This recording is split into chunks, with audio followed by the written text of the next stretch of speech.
Bonsoir tout le monde, on est mardi. Bienvenue chez le Permacodeur.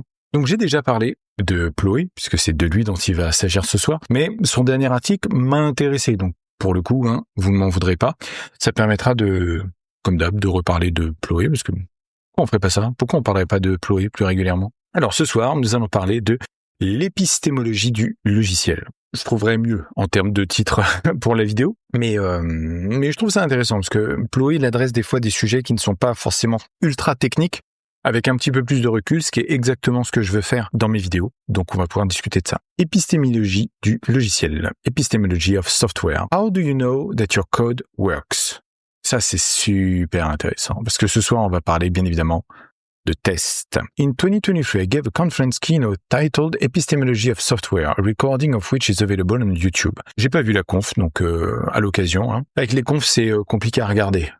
Il faut du temps, il faut arriver à les bloquer. J'ai pas spécialement envie de les regarder en x2. Je sais qu'il y a des gens qui font ça, je sais pas comment ils font.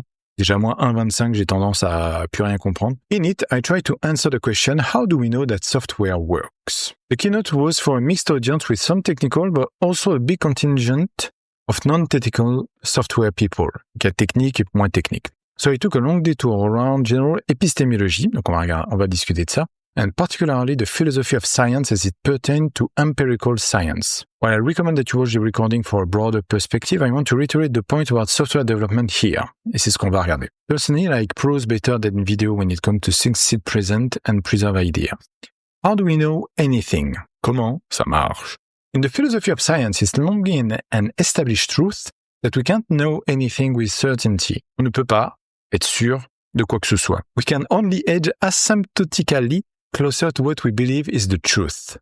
The most effective method for that is the scientific method, which grossly simplified is an iterative process as forming hypotheses, making predictions, performing experiments, and corroborating or falsifying predictions.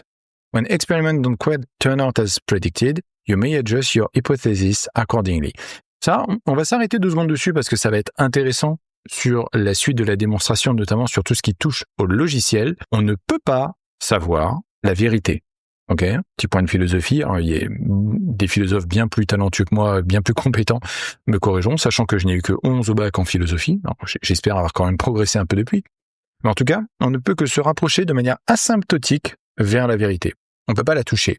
On n'y arrive pas exponentiellement. C'est asymptotique. Donc, plus on s'en rapproche, plus c'est lent. Parce que, voilà, on va corroborer un certain nombre d'expériences on émet une hypothèse, on fait une expérience et on va corroborer ensuite ces différentes expériences et différentes prédictions pour arriver à converger sur quelque chose. On va voir qu'au niveau du logiciel, c'est effectivement, pas loin. Et c'est vrai que on fait du test de la même manière qu'on fait de la science parce que, les premiers à avoir fait des tests, c'est des scientifiques. Ça paraît un peu logique. An example, however, may still be useful to set the stage.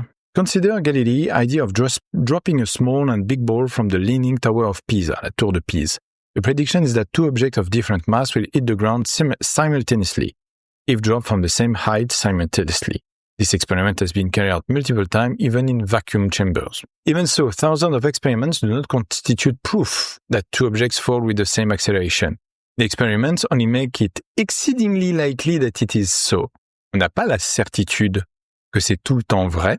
On ne peut que constater un nombre très très élevé de fois. Et en fait, a priori, à chaque fois qu'on essaiera, mais on n'a pas la certitude que ça arrivera, que les objets tomberont avec la même accélération. Et ça, voyez-vous, c'est super intéressant. Parce que d'une part, c'est la méthode scientifique telle qu'elle est. On n'a jamais la certitude. Si on fait un parallèle avec le logiciel, what happens if you apply scientific thinking to software development? Empirical epistemology of software.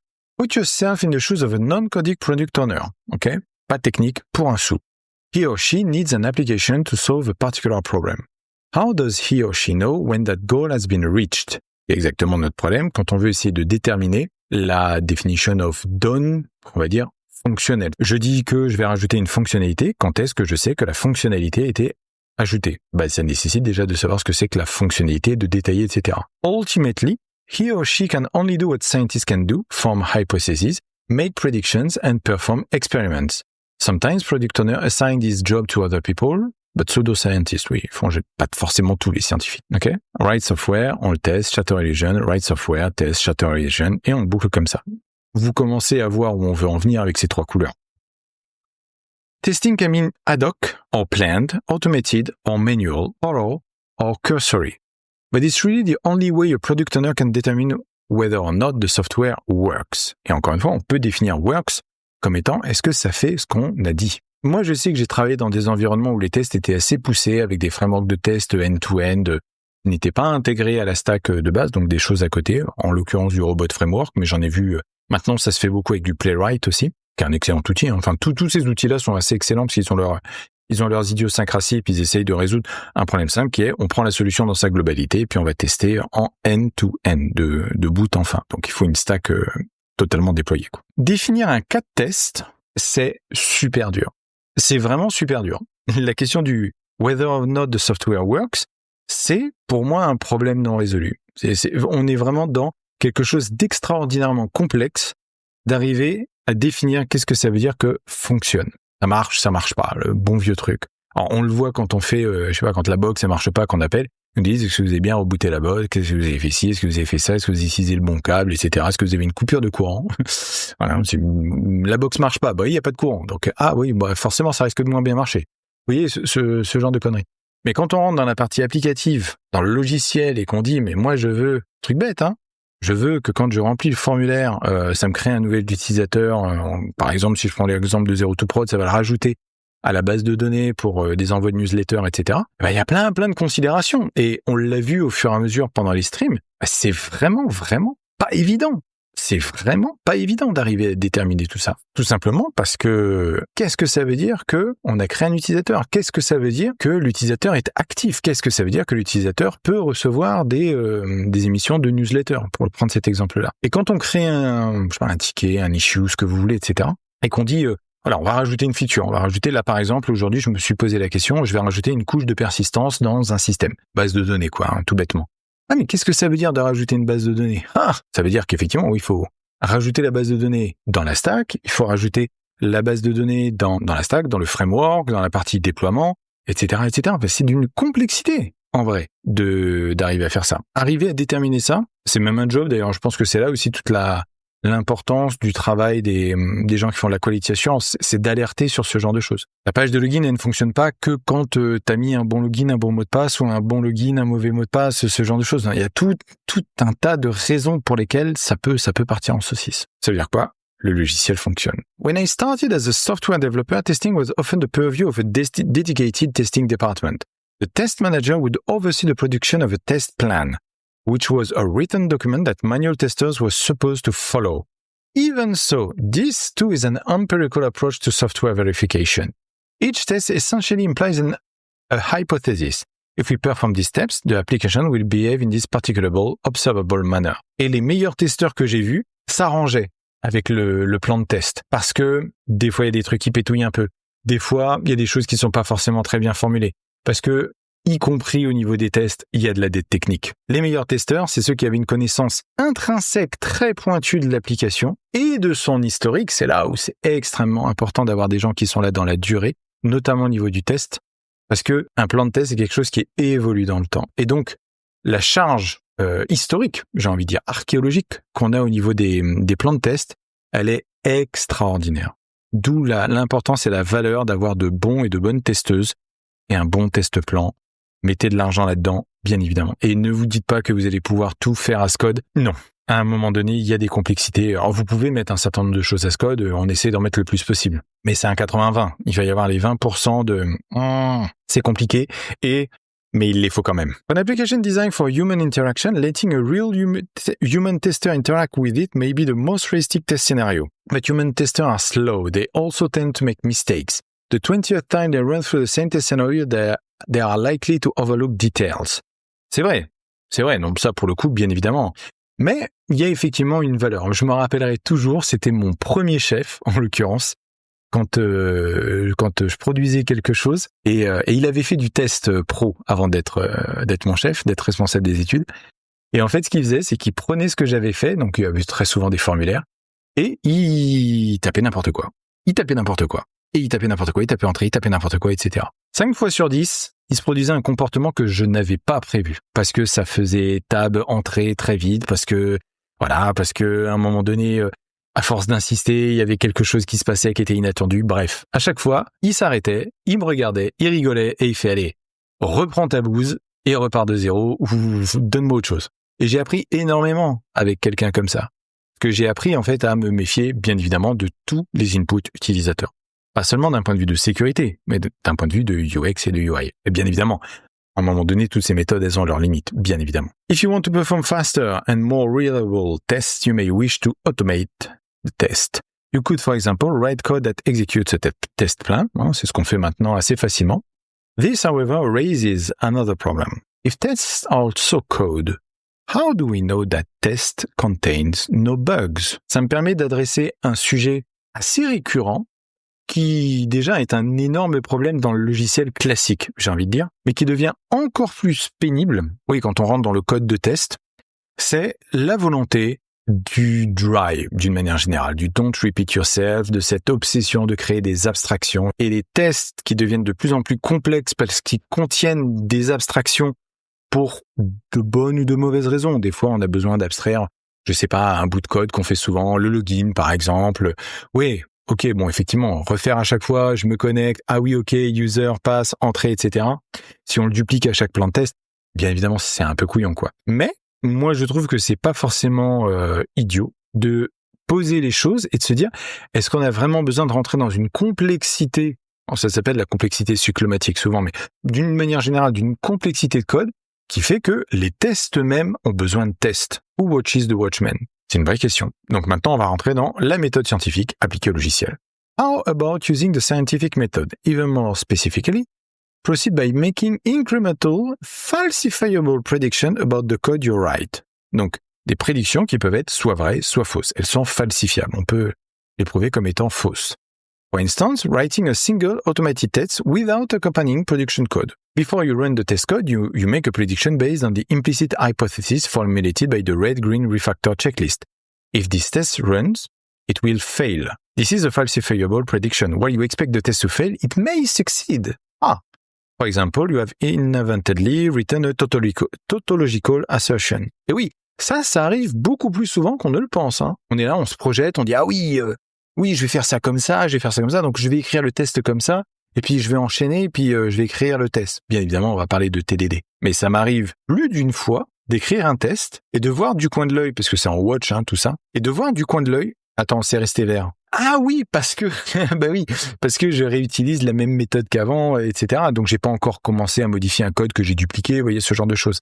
Je ne l'ai pas vu échouer. Un test pour un nouvel endpoint, je l'ai pas vu tomber en 404. Et on l'a vu avec Zero to Prod, notamment. C'est un excellent exemple. On commence par s'assurer que le test plante. À tel point que des fois, je n'ose même pas scroller sur la page parce que, est-ce que ce que je vois, c'est vraiment l'attendu d'un test qui échoue? Ou est-ce que c'est un problème que moi j'ai créé en tapant, j'ai mal tapé, j'ai mal recopié, j'ai fait une boulette quoi. Et le test échoue pour de mauvaises raisons. Vous voyez, le test peut être vert, ce qui est un problème.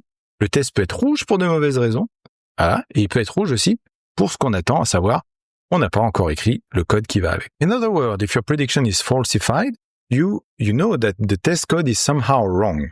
On the other hand, if the test fails as predicted, you have failed to falsify your prediction. As empirical science goes, this is the best you can hope for. C'est pas une certitude, Parce que ça se trouve, encore une fois, votre test, il échoue pour de mauvaises raisons. It doesn't prove that the test is correct, but corroborates the hypothesis that it is. Pas de certitude. Ça a l'air d'être bien parti. Et avec l'expérience, bien sûr, ça va aller de plus en plus vite. Il faut décomposer. The next step in the red-green refactor cycle is to write just enough code to pass the test. Alors ça, c'est la partie la plus compliquée, je pense, le just enough. De la même manière que c'est extrêmement compliqué de faire des commits atomiques. Parce que on est dedans, on est en train d'implémenter le truc. Vous voyez, ma couche de persistance, je rajoute ma base de données, je rajoute dans le Docker Compose, et puis je lui mets un health check. Puis après, ce health check, je vais m'en servir. Et puis, je me dis, non, mais c'est vrai que là, ça serait bien que des variables d'environnement. Et puis, à un moment donné, je me retrouve avec 10 fichiers modifiés. Alors, atomiquement, parce que je me connais, j'arrive à un état où je me dis, oui, avant, il n'y avait rien, maintenant, il y a tout. Il y a moyen de faire en sorte d'avancer de manière un peu plus étagée, quoi. Des fois, non. Des fois, c'est le vrai bordel. Et puis, on se retrouve à faire du git add --patch. Et puis, c'est très compliqué d'arriver à démêler tout ça. Et puis, de se dire, ah non, mais j'aurais pas dû faire corriger ça en passant, j'aurais dû d'abord committer, après revenir, etc. C'est compliqué. Donc just enough, c'est toujours compliqué. Et c'est en particulier vrai donc pour les tests. You do that and before rerunning, the test implicitly formulate the opposite hypothesis. Now, if the test runs, it will succeed. Et oui, on a écrit just enough code to pass the test. Donc a priori, c'est censé bien se passer. Là, on peut le voir. This again is a falsifiable prediction. C'est une prédiction qui peut être vraie ou fausse, qui peut être falsifiée. If, despite expectation, the test fails, you know that something is wrong. Oui, forcément. C'était censé passer, ça passe pas. Most likely is the implementation that you just wrote. Et c'est là que je trouve que Ploy est génial. But it could also be the test which, after all, is somehow defective. Vous l'avez vu, vous l'avez validé, vous l'avez passé, et ça marche pas. Mais est-ce que c'est votre code ou est-ce que c'est le test? Ça aussi, ça m'arrive. J'ai créé un test, effectivement, il plante, parce que voilà, une fois, s'il a planté pour de mauvaises raisons, ou que je me rends compte après, ah oui, mais attends, mais je vais pas le nommer comme ça, mon endpoint, ou ah oui, mais non, mais oui, j'ai oublié qu'il me manque un bout, je sais pas, dans le state de l'application, dans un cookie, enfin voilà, c'est ce genre de truc, pour que ça marche. J'ai pas passé le auth token sur une route privée, par exemple. Ce truc un peu bête, mais voilà. Or perhaps a circuit in your computer was struck by a cosmic ray. Je crois que il y avait un record, un speedrun de Mario 64 qui avait été invalidé à cause d'un Cosmic Ray, ou de Minecraft, je sais plus. Comme quoi, les probabilités. On the other hand, if the test passes, you have failed to falsify your prediction, which is the best you can hope for. Encore une fois, j'aime beaucoup cette formulation.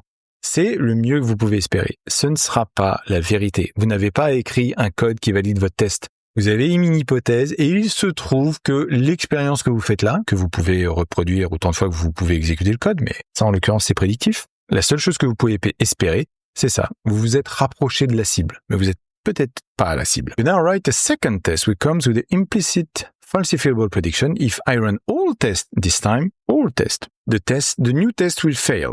Donc là, parce qu'on a rajouté un nouveau test, et donc bim, le nouveau test plante. Si vous aviez un test qui passait, vous rajoutez un test et l'ancien test il marche pas, ou il devient flaky, et peut-être que votre logique de test a un problème. Et ça aussi, je l'ai rencontré, des tests qui deviennent flaky, parce que c'est pas totalement correctement chaîné, et le test tombait en marche. Le test était vert, il a été vert pendant des mois, et là on vient me voir et on me dit « Stéphane, je comprends pas, mon test il plante, j'ai pas touché à cette portion de code, j'ai pas touché à ce test, j'ai pas touché à cette portion de code. » On regarde, c'est un set intervalle, un set timeout, même des fois c'est juste l'event loop JavaScript, c'est ce que vous voulez en vrai. Pensiez que c'était synchrone, vous l'avez validé pendant des mois, des exécutions à chaque branche, chaque pipeline, chaque truc que vous voulez, chaque commit. Même à la main, vous le lancez 50 fois d'affilée, ça marche. Le petit junior qui vient d'arriver et qui demande rien à personne et qui a rajouté son petit test de rien du tout, qui fait comme on lui a demandé, il écrit un test qui est censé planter. C'est le test d'avant qui plante. J'en ai passé des heures sur ce genre de choses. C'est là qu'on se rend compte que tout le sous-jacent était pourri et donc que toutes les hypothèses qu'on avait, elles étaient fausses. The process repeats. A succeeding test falsifies the prediction, while a failing test only corroborates the hypothesis. Encore une fois, on s'attend à ce que ça plante. Donc, on veut que ce soit false. Again, implement just enough code for the hypothesis that if you run all tests, they will pass. Logique. If this hypothesis too is corroborated, i.e. you fail to falsify it, you move on until you believe that you've done. Donc on écrit du code, test, test, avec le bleu au milieu pour le refactor. Mais on est effectivement dans ce ping-pong-là. Mais il faut s'assurer que le test de base plantait, et plantait pour a priori de bonnes raisons. On peut pas le savoir, parce qu'on n'a pas encore, voilà, encore une fois, who watches the watchman? On n'a pas encore le code pour voir si le test fonctionne ou pas. Avec l'expérience, c'est un peu plus facile. Mais des fois, c'est très subtil dès qu'on rentre dans la synchrone. As this process proceeds, you corroborate two related hypotheses, that the test code is correct and that the production code is. None of these hypotheses are even proven. Ça, c'est le moins important. But as you add tests that are first red, then green, and then stay green, you increase confidence that the entire code complex works as intended. Les tests ne sont jamais une preuve. Il y a des solutions qui permettent de faire justement de la preuve au sens formel des choses et de regarder le code et de dire oui, on a un moteur de preuve formel qui permet d'établir, on garantit d'une certaine manière que ça marche. Ce qui n'est pas le cas de nos stacks classiques. Il y a trop de raisons pour que ça parte en saucisse. Il y a des systèmes qui sont bien évidemment, qui apportent plus de confiance que d'autres. Encore une fois, je fais quelque chose avec du Rust en restant totalement safe tout le temps en utilisant le système typal de Rust. Pour un certain nombre de raisons, je vais avoir confiance. Je prends l'exemple de URL par exemple. URL, donc il y a une create URL en Rust qui permet de faire une URL, d'avoir des chemins, etc. Quand je parse une URL avec la create URL, j'ai plus de confiance que quand je balade une string qui contient accessoirement peut-être une URL. C'est particulièrement vrai quand on fait du JavaScript TypeScript par exemple. Là, on a une string, croise les doigts sur le fait que ce soit une URL, qu'elle ait un bon scheme, qu'elle ait bien les 2 points / et toute la sauce derrière. Et peut-être que c'est pas le cas. Donc ça rejoint aussi des sujets comme le parse, don't validate, etc., etc. Mais on ne peut que augmenter la confiance qu'on a que le code va fonctionner tel qu'on le pense. If you don't write the test first, you don't get to perform the first experiment that you predict the new test will fail. If you don't do that, you collect no empirical evidence that the test works as hypothesized. In other words, you'd lose half the scientific evidence you otherwise could have gathered. Non, je vais émettre une nuance par rapport à ça. Je suis pas tout à fait d'accord avec ça, parce que quand on est en exploratoire, c'est très très difficile de faire du test driven. Mais admettons, il y a un type de test que j'aime beaucoup, en fait, que j'essaie de faire le moins souvent possible, mais quand il faut s'en servir, je le fais. C'est ce que j'appelle le serrage de boulon. C'est des tests qui sont ad hoc, qui viennent après, et qui vont me permettre de dire, OK, par rapport à ce que j'ai écrit, nébuleux, on va dire ça comme ça, puisque je l'ai pas fait en TDD, mais je sais que ça fonctionne empiriquement parce que je l'ai testé, je sais pas, en local avec mon navigateur, puis une stack que j'ai montée un peu, etc. Donc je vois les différents éléments. Je peux faire des tests après de boulons, de serrage de boulons, où je dis OK, là, mon gros pâté, je vais vouloir le tester pour serrer les boulons, donc je sais que je vais séparer en différentes fonctions que je vais pouvoir tester parce qu'elles sont suffisamment petites pour que mon test, il n'est pas des mocs tartinés dans tous les sens ou un besoin d'injecter 30 000 dépendances en DI si jamais il y a de la DI ou pire. Ça, j'aime beaucoup. Mais en vrai, quand je fais du test de serrage de boulon, je refais du TDD. C'est-à-dire que je vais prendre mon domaine, ma fonction, etc. Je vais le découper et je vais réappliquer du TDD. C'est-à-dire je vais écrire un test, je vais m'attendre à ce qu'il soit planté et après je vais rajouter la fonction, en l'occurrence, que j'ai écrit pour ce test-là. Et je fais mon back and forth green, blue par rapport à une base de code qui est existante. Donc, je nuance ce que dit Ploé là-dessus. Effectivement, on perd la preuve scientifique, la méthode scientifique du fait de ne pas faire de TDD, mais on peut retrouver quand même cette manière de faire en faisant du TDD ad hoc, ce que j'appelle du serrage de boulon. Ce qui ne fonctionne pas, par contre, oui, et là je suis complètement d'accord, c'est le fait de dire je laisse le code tel qu'il est et j'écris un test en entier là-dessus. Ça, je pense que c'est une très mauvaise idée parce que vous allez tester que les cas droits, éventuellement 1 ou 2 cas aux limites, mais vous avez pas fait toute la démarche essentielle du TDD et donc la méthode scientifique qu'il met en avant là. Donc, TDD is the scientific method. Pas du tout un spoiler. Let me spell this out. Test-driven development is an example of the scientific method. C'est pas le seul, Watching a new test fail is an important part of the process. Without it, you have no empirical reason to believe that the tests are correct. Nombre de fois, on n'écrit pas des tests pour qu'ils soient verts. On écrit des tests pour qu'ils soient d'abord rouges et ensuite verts. Et même ça, comme je l'ai expliqué, c'est pas suffisant. Des fois, c'est frustrant, mais c'est comme ça. Or you may read the test code that only puts you on the same scientific footing as the ancient Greeks' introspective philosophy. The four humors, extra mission, the elements. Je rentre pas dans les aspects des philosophes grecs, mais oui, c'est vrai que c'est c'est une interprétation, on va dire, de ça. Et en plus, nous, on passe par du texte qui est codifié parce que c'est du code, mais même ça, c'est sujet à interprétation. By reading test code or even writing it, you may believe that you understand what the code does, but reading it without running it gives you no empirical way to verify whether that belief is correct. Bien évidemment, si la fonction elle est aimentaire, etc., oui, vous allez vous en rendre compte. Une fonction qui additionne deux nombres. Ok, vous voyez le truc, ça additionne. Oui, non. Enfin, je veux dire, vous le voyez assez simplement. Par contre, je reprends l'exemple de l'OIDC parce que c'est bien, parce que c'est très complexe. Posez le truc en se disant, ah oui, il faut que j'aille récupérer les metadata, donc le well-known, la configuration de mon identity provider, donc mon keycloak, etc. Pour ensuite, à partir de ça, construire l'URL que mon client va devoir utiliser derrière en termes de redirection, en partant du principe que ensuite, quand ça va appeler le callback, il va y avoir des nonces, des PKCE, des tokens, etc. Tout ça, vous voyez un code de test qui teste un peu ça. Regardez, vous faites, en fait, les seuls codes de test qui peuvent éventuellement fonctionner, c'est des trucs très très haut niveau. Où vous dites, je vais sur la page de login, je rentre, Toto, mot de passe, Titi, et je fais entrer, et c'est censé marcher. Là, à la limite, on peut se dire que c'est suffisamment de haut niveau. Mais après, il y a un gap entre les deux, quoi. Il y a le coût de ce que les tests end-to-end représentent. On essaie d'en faire en sorte que ça coûte le moins cher possible, mais dans certains cas, ça coûte très cher, quoi. Et après, qu'est-ce que vous faites si c'est des tests avec des moyens de paiement, par exemple? Je teste qu'on paye bien la commande. On montait des trucs, pour arriver à simuler un paiement, regarder comment ça marche, etc. Consider how many times have you written code that you believed was correct but turned out contained errors? Jamais. Ça n'arrive absolument jamais que j'écrive quelque chose qui soit validé par le compilateur et qui ne fonctionne pas comme prévu, bien évidemment.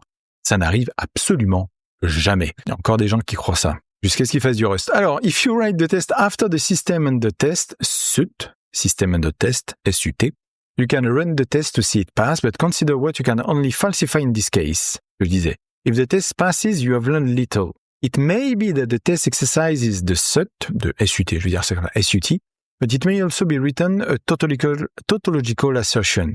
It may also be that you faithfully captured a bug in the production code and now preserve it for eternity as something that looks like a regression test. Ça, c'est pervers, effectivement.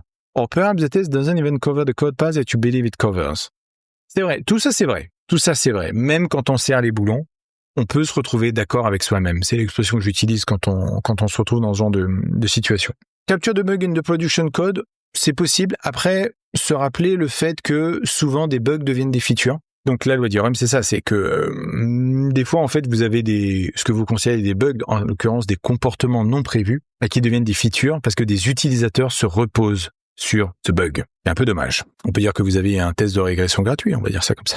Après, si vous serrez les boulons, je pense pas vraiment que vous vous retrouviez dans la situation où vous allez avoir un test qui couvre un code path que vous pensez pas qu'il couvre. Par contre, vous pouvez très bien avoir, et ça en termes de complexité cyclomatique, je l'ai vu plus d'une fois, que moi j'aime bien regarder les tests de coverage, et souvent quand on regarde les outils de coverage, ça va vous dire, ok, cette fonctionnalité est testée à 100%, parce que et elle est même testée 5 ou 6 fois à 100%, parce que vous avez 5 tests qui testent.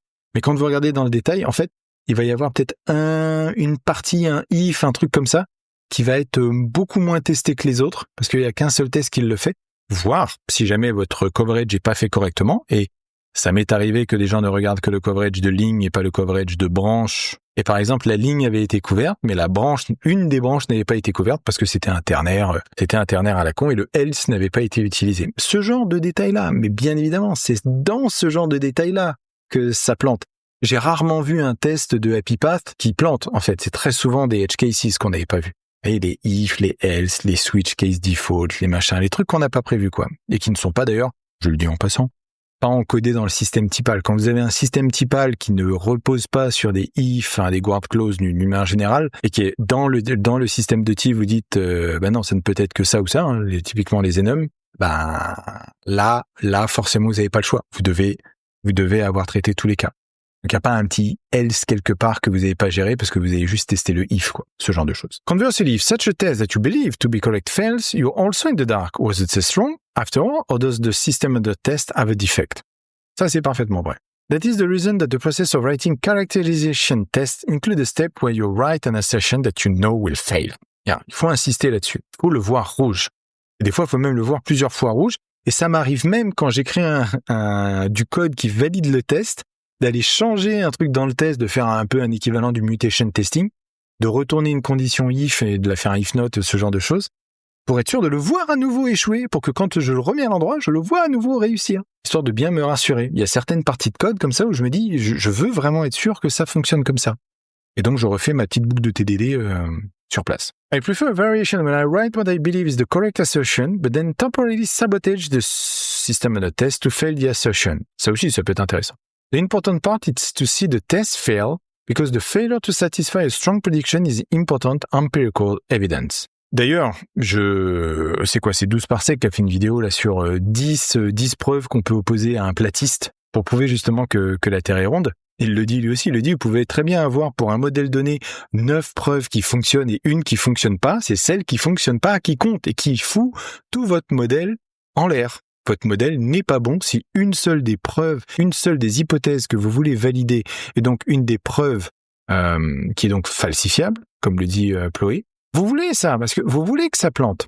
C'est pour ça que j'ai un gros problème avec les endroits, les projets, les produits, ce que vous voulez, où on accepte des tests ne passent pas, qu'il n'y en ait peut-être que 90, parce qu'on se dit, ceux-là, ils sont flics.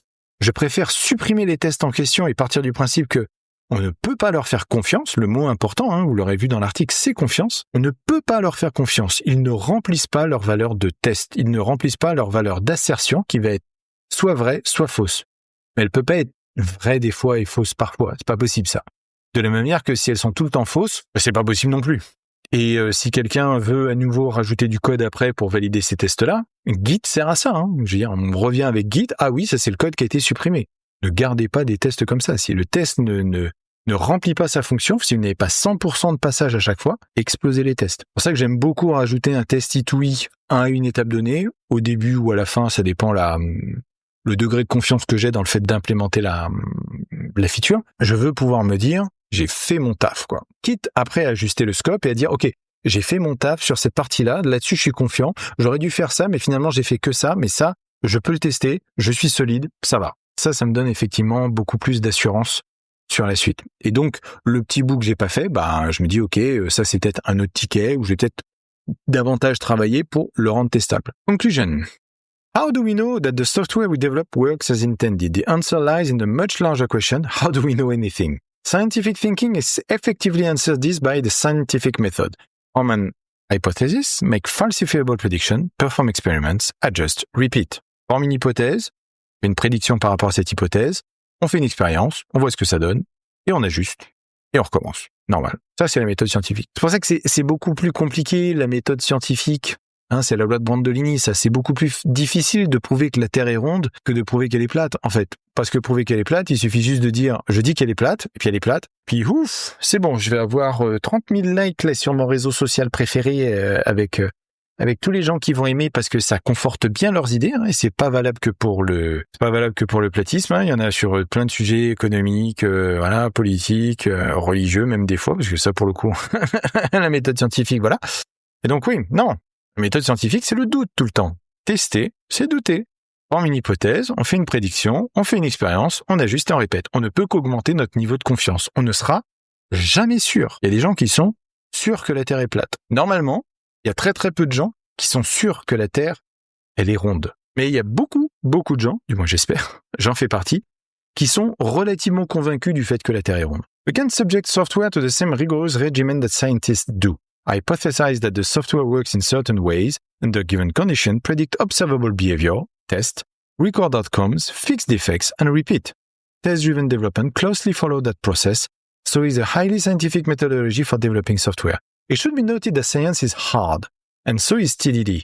Still, if you care that your software behave as it's supposed to, it's one of the most rigorous and effective processes I'm aware of. Blurrycat, tester c'est douter, c'est comme ça que je signe mes commits qui font plus 36 456, moins 12 341 avec 0 test. Oui, ça m'arrive aussi de faire ce genre de choses. Mais au moins, ils sont signés. Je veux dire, si jamais ça pète, Git blame, on sait où te trouver normalement. Au moins, on a ton adresse mail et tu peux pas, t'as signé. Donc, on a ta GPG aussi. Donc voilà. Mais c'est ça. On formule des hypothèses et puis on voit. Il y a aussi le truc que vous pouvez avoir de la chance. Vous pouvez écrire du code avec 0 test, typiquement, qui modifie plein de lignes, typiquement, et ça va marcher. Ça va fonctionner, ça va satisfaire, le client il va être waouh, super content et tout. Il n'y a aucun problème, vous avez le droit d'avoir de la chance.